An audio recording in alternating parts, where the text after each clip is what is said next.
നമ്മൾ കുറച്ച് ദിവസങ്ങളായിട്ട് ക്ലാസ്സിലേക്ക് കടന്നിട്ടില്ല. എനിക്ക് തൊണ്ടയ്ക്ക് സുഖമില്ലാതിരിക്കുകയായിരുന്നു. ഇന്ന് പഴയ ക്ലാസ്സിൻ്റെ കണ്ടിന്യൂവേഷനിലേക്ക് പോകാമെന്ന് വിചാരിക്കുന്നു. നമ്മൾ പറഞ്ഞു വന്നത് നമ്മളുടെ ജീവിതം എന്ന് പറയുന്നത് ഭൗതിക നേട്ടങ്ങളുടെ പുറകെ ഓടിക്കൊണ്ടിരിക്കുമ്പോഴും ജീവിതം ആസ്വാദ്യകരവും ആനന്ദകരവും ഒക്കെ ആകുന്നതിന് ഈ ഭൗതിക നേട്ടങ്ങൾ അല്ല, മറിച്ച് ആത്മീയമായിട്ടുള്ള അവസ്ഥകളാണ് കൂടുതൽ പ്രാധാന്യമർഹിക്കുന്നത് എന്നാണ് പറഞ്ഞു വന്നത്. അപ്പോൾ ഭൗതിക നേട്ടങ്ങൾ വേണം. ഭൗതികം എന്ന് പറയുന്നത് ഇന്ദ്രിയ ഗോചരത്വമുള്ളതും ആത്മീയം എന്ന് പറയുന്നത് ഈ ഇന്ദ്രിയ ഗോചരത്വത്തിൽ നിന്ന് നമ്മൾ ഊഹിച്ചെടുക്കുന്നതുമാണ്. അതിൻ്റെ പെർമിറ്റേഷൻ കോമ്പിനേഷൻ കൊണ്ട് ഇന്ദ്രിയങ്ങൾ കൊണ്ട് അനുഭവിക്കുന്നതെല്ലാം ഭൗതികമായിട്ടുള്ള കാണുക, കേൾക്കുക, സ്പർശിക്കുക മുതലായിട്ടുള്ള ഇന്ദ്രിയ ഗോചരത്വമുള്ള അവസ്ഥ, അതിൽ നിന്ന് നമ്മൾ വേറെ ഒരു അവസ്ഥയെ ഡിറൈവ് ചെയ്തെടുക്കുകയാണ് എന്നർത്ഥം. അങ്ങനെ ആ അവസ്ഥ ഇന്ദ്രിയഗോചരത്വത്തിലല്ല, എന്നാൽ പ്രധാനമായിട്ടുള്ളതാണ്. പച്ചക്കറികളും വേറെ വല്ല കാര്യങ്ങളും ഒക്കെ കൂടി ചേർത്തുകൊണ്ട് ഒരു കറി ഉണ്ടാക്കുന്നത് പോലെ കറി വേറെ, ആ വിവിധങ്ങളായിട്ടുള്ള വെജിറ്റബിൾസ് വേറെ. ആ വെജിറ്റബിൾസിൽ നിന്ന് നമ്മൾ കറി എന്നുള്ള ഒരവസ്ഥയിലേക്ക് മാറുമ്പോൾ അതിന് ഇതിൻ്റെ എല്ലാം കൂടി റിസൾട്ടൻ്റ് ആയിട്ടുള്ള ഒരു രുചിയും അതിൻ്റെ എല്ലാത്തിൻ്റെയും കൂടെയുള്ള റിസൾട്ടൻ്റ് ആയിട്ടുള്ള ഒരു ഗുണവും ഉണ്ടാവും. ആഹാരം നമുക്ക് ഗുണമായിട്ട് വരുന്നത് അതിൻ്റെ പാചകത്തിന് ശേഷമാണ്. ഒരു വസ്തു തന്നെ വേണ്ടും വിധം പാചകം ചെയ്യാതെ കഴിച്ചു കഴിഞ്ഞാൽ പല സന്ദർഭങ്ങളിലും ഗുണത്തിനു പകരം ദോഷമാണ് വന്ന് ഭവിക്കുക. ചില കപ്പകൾ തന്നെ, കപ്പ, മരച്ചീനി, അതിന് തന്നെ പല വിധത്തിലുള്ള ടൈപ്പുകളുണ്ട്. ചിലതിന് വിഷാംശം കൂടിയിരിക്കും. അപ്പോൾ അതിന് ഇത്രയും നേരം അത് തിളപ്പിച്ചെടുത്തിട്ട് ആ വെള്ളമൊക്കെ ഊറ്റിക്കളഞ്ഞിട്ട് വേണം നമ്മൾ ഉപയോഗിക്കാനെന്ന് പറയും. ഇതിന് മത്ത് എന്ന് പറയും. അതും വിഷമാണ്, ആ വിഷാംശമുണ്ട്. അപ്പൊ പലതിലും വിഷാംശം ഉള്ളതാണ്. ആ വിഷത്തെയൊക്കെ നീക്കിക്കഴിഞ്ഞിട്ടാണ് അത് ആഹാരത്തിന്റെ സ്വഭാവത്തിലേക്ക് എത്തുക. അതുപോലെ തന്നെ അതിനകത്ത് നീക്കം ചെയ്യേണ്ടതുണ്ട് തൊലി. കപ്പ കിഴങ്ങ് കഴിക്കുമെങ്കിലും അതിൻ്റെ കപ്പയുടെ ഇല കഴിച്ചാൽ എങ്ങനെയുണ്ട്, കപ്പച്ചെടിയുടെ ഇല കഴിച്ചാൽ എങ്ങനെയുണ്ട്, അത് വിഷമാണ്. അപ്പോൾ ആഹാരമായിട്ട് ഉപയോഗിക്കുമ്പോൾ അതിന് പല അവസ്ഥകളും നീക്കം ചെയ്യണം. പിന്നെയോ പല അവസ്ഥകളിലേക്കും മാറ്റം വരുത്തണം. ഇങ്ങനെയൊക്കെ ഉള്ള കാര്യങ്ങൾ ചെയ്തിട്ടാണ് ആഹാരമായിട്ട് എടുക്കുന്നത്. ആ കഴിക്കുന്ന സമയത്തു വരെ അത് ഭൗതികമായിട്ട് ഉള്ള അവസ്ഥയാണ്. കറിയാക്കി കഴിഞ്ഞാൽ പോലും ഭൗതികമായിട്ടുള്ള അവസ്ഥയാണെങ്കിൽ പോലും അതിനെ എന്ത് ചെയ്യും, അതിനെ ഉള്ളിൽ ചെന്ന് കഴിഞ്ഞിട്ട് അവിടെ നടക്കുന്ന പ്രോസസ്സിലൂടെ അതിൽ നിന്ന് അതിൻ്റെ ജീവൻ എന്ന് പറഞ്ഞാൽ ആ ഒരു എസൻസ് എസൻസ് എന്ന് പറഞ്ഞാൽ ഭൗതികത്തിൽ നിന്നും മാറിയിട്ടുള്ള ഊർജത്തിനും അപ്പുറത്തേക്കുള്ള ഒരു ജീവശക്തിയായിട്ടാണ് ശരീരം ഉപയോഗിക്കുന്നത്. മറ്റതെല്ലാം പുറന്തള്ളുകയും ചെയ്യും. അപ്പോൾ എടുക്കുമ്പോൾ പ്രോസസ്സിങ് കഴിഞ്ഞ് എന്താ ചെയ്യുക? അത് ഖരത്തിൽ നിന്ന്, ഖരദ്രാവകവാതക ഊർജങ്ങളിൽ നിന്നും അപ്പുറത്തുള്ളൊരവസ്ഥ എടുത്തു കഴിഞ്ഞിട്ട് ഇതെല്ലാം കൂടി ചേർന്ന് ഊർജമായിട്ടും ജലമായിട്ടും വായുവായിട്ടും ഒക്കെ പുറത്തേക്ക് ശ്വാസം എടുക്കുമ്പോൾ എന്താ ചെയ്യുക? ശ്വാസം തന്നെ പുറത്തേക്ക് വിടുന്നു എന്നാണ് മനസ്സിലാക്കുന്നത്. എന്താ കാര്യം? നമ്മൾക്കതാണ് ഭൗതികമായിട്ട് അറിയാൻ പറ്റുന്നത്. ശ്വാസം എടുക്കുന്നു, പുറത്തേക്ക് വിടുന്നു. എന്നാ പിന്നെ ശ്വാസം എടുക്കാതിരുന്നാൽ പോരെ? എടുക്കുന്നതൊക്കെ പുറത്തേക്ക് വിടാനായിരുന്നെങ്കിൽ എടുക്കാതിരുന്നാൽ പോരെ? അതല്ല.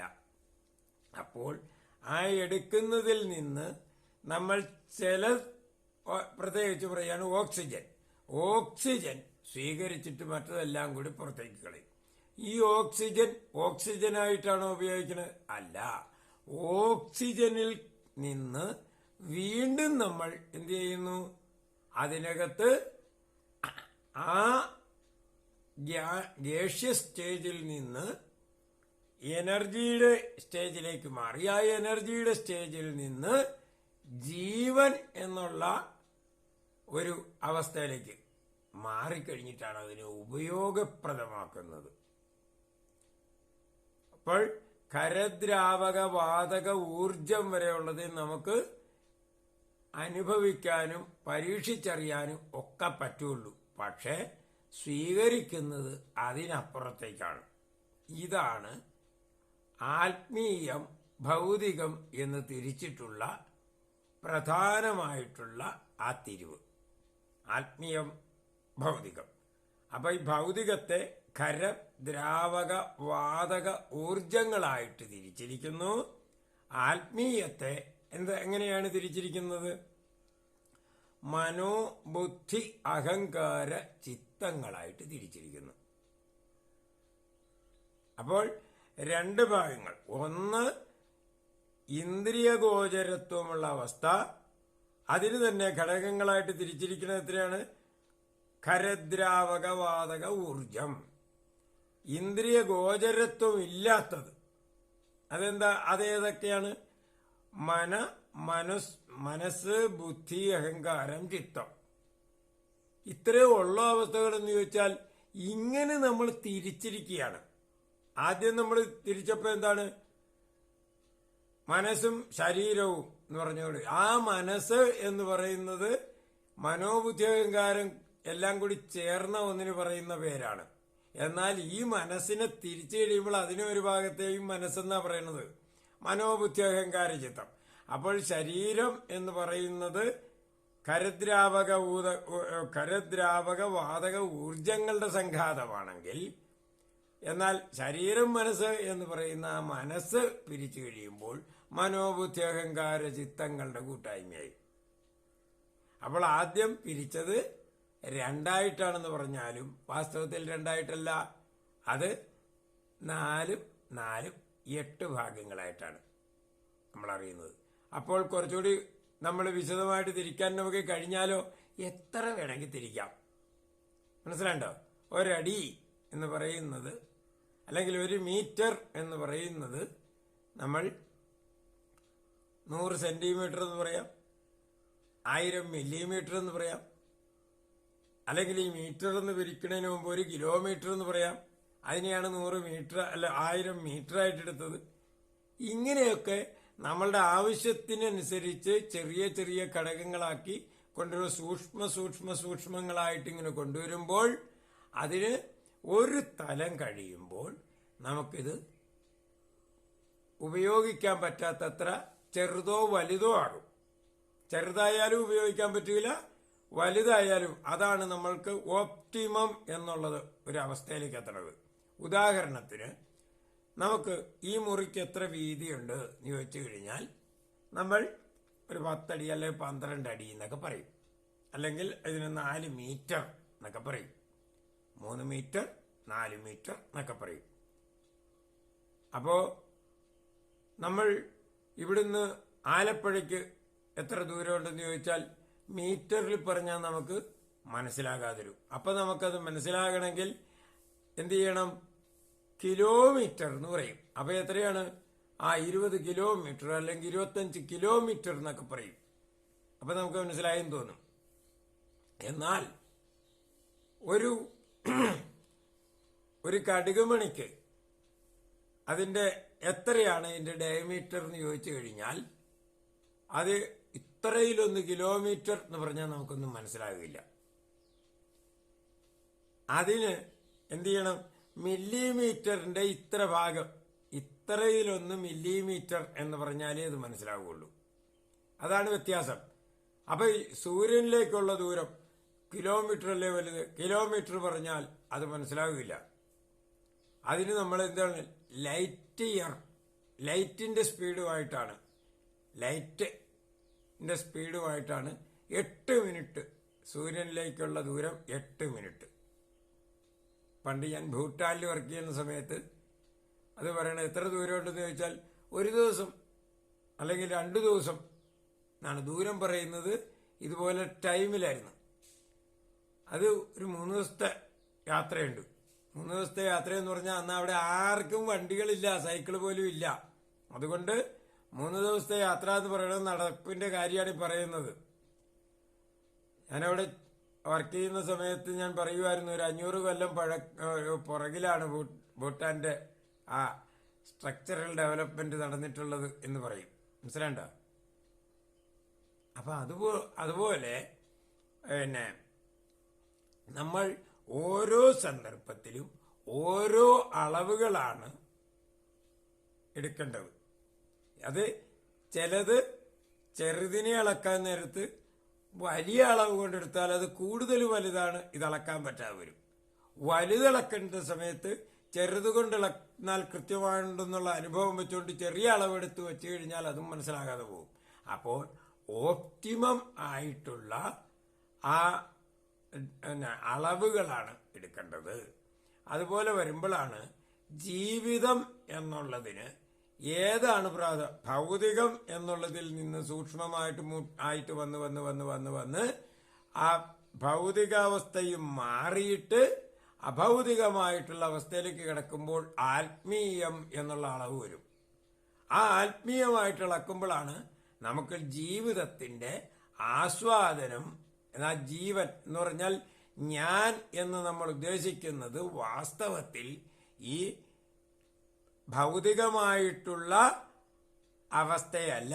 ഭൗതികാവസ്ഥയിൽ കൂടി നേടിയിട്ട് നമ്മൾ അതിന്റെ അഭൗതികമായിട്ടുള്ള അവസ്ഥയിലേക്ക് എത്തുമ്പോഴാണ് മനോബുദ്ധ്യഹങ്കാര ചിത്തങ്ങൾ എന്നുള്ള കൂട്ടായ്മയിലേക്ക് വരുന്നത്. അതിനെയാണ് ആത്മീയ അവസ്ഥ എന്ന് പറഞ്ഞാൽ എന്നെ സംബന്ധിച്ചത് എന്ന് പറയും. ആത്മീയം എന്ന് പറഞ്ഞു കഴിഞ്ഞാൽ ദൈവവുമായിട്ടൊരു ബന്ധമില്ല. അത് എന്നെ, ആത്മ ശബ്ദത്തിന് ഞാൻ എന്നാണ് അർത്ഥം. ആത്മഹത്യ എന്നെ വേർപെടുത്തുകയാണ്. എവിടുന്ന്? ശരിക്കും നമ്മൾ ഹത്യ എന്ന് പറയുമ്പോൾ ഇവിടെ ഒന്നിനെയും ആരും നശിപ്പിക്കുന്നില്ല, ഒരു വേർപെടുത്തലാണ്. ഈ ഭൗതികമായിട്ടുള്ള അവസ്ഥയിൽ നിന്ന് അഭൗതികമായിട്ടുള്ള അവസ്ഥയെ വേർപെടുത്തിയെടുക്കുകയാണ്. അപ്പോഴും വണ്ടിയിൽ നിന്ന് ഇറങ്ങുന്ന എന്നെ പോലിരിക്കും. വണ്ടി ഞാനുണ്ടെങ്കിലേ ഓടുന്നുള്ളൂ. ഈ വണ്ടിയിൽ നിന്ന് ഞാൻ ഇറങ്ങിക്കഴിഞ്ഞാൽ ഈ വണ്ടിയുടെ ഉപയോഗമില്ലാതാകും എന്നത് പറഞ്ഞ പോലെ. പക്ഷെ വണ്ടിയും ഞാനും കൂടി ചേരുമ്പോഴേ പരസ്പരം പ്രയോജനകരമാകുള്ളൂ. കാറിനകത്തേക്ക് ഞാൻ കയറിക്കഴിയുമ്പോൾ കാറ് എനിക്ക് പ്രയോജനകരമായിട്ട് വർക്ക് ചെയ്യാൻ തുടങ്ങും. അത് കഴിഞ്ഞിട്ട് കാറിൽ നിന്ന് ഞാൻ ഇറങ്ങിക്കഴിയുമ്പോൾ ആ കാർ എവിടെയെങ്കിലും കിടക്കും. അത് തുരുമ്പ് പിടിച്ച് മണ്ണോട് ചേർന്ന പോലെ അങ്ങോട്ട് ആയിപ്പോവും.